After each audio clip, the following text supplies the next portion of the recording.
Le journaliste et commentateur politique Firmin Teko Agbo a livré une analyse approfondie du souveraineté financière africaine lors de son entretien avec Blivik Akpo, dans le cadre des débats Togo intitulés « Monnaie captive, nations entravées, pour une souveraineté financière de l'Afrique », point dès l'ouverture de l'échange.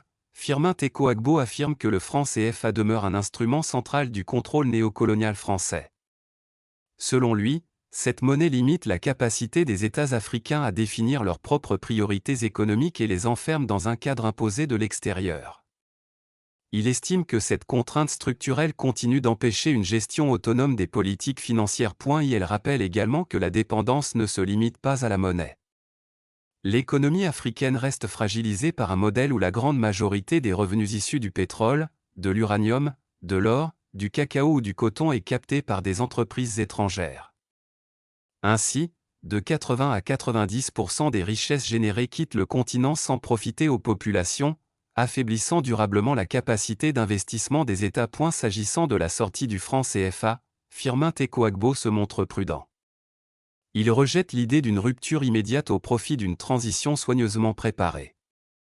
Il insiste sur la nécessité de développer la transformation locale des matières premières afin d'augmenter la valeur ajoutée produite sur le territoire.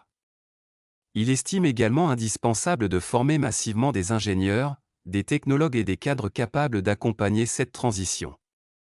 Selon lui, les revenus issus de l'exportation doivent rester dans les pays africains afin de financer l'industrialisation et de créer des emplois durables. Le commentateur s'inquiète aussi d'autres formes de dépendance qui compromettent la souveraineté.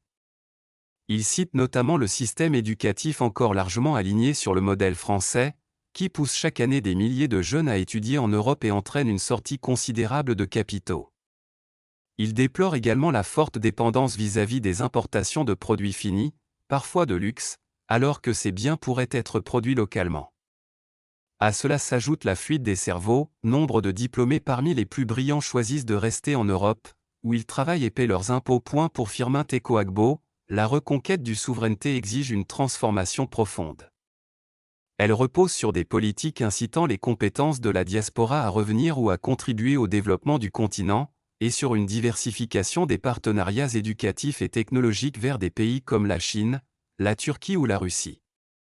Elle implique également un engagement clair en faveur de la création de valeur ajoutée locale afin de sortir définitivement de la logique extractiviste. En conclusion, il estime que l'émancipation monétaire et économique ne se fera ni dans la précipitation ni à travers des slogans.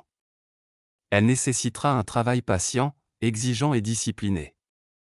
Selon lui, seule une stratégie cohérente, capable de renforcer les capacités locales et de réduire progressivement les dépendances historiques, permettra aux nations africaines d'atteindre une véritable indépendance.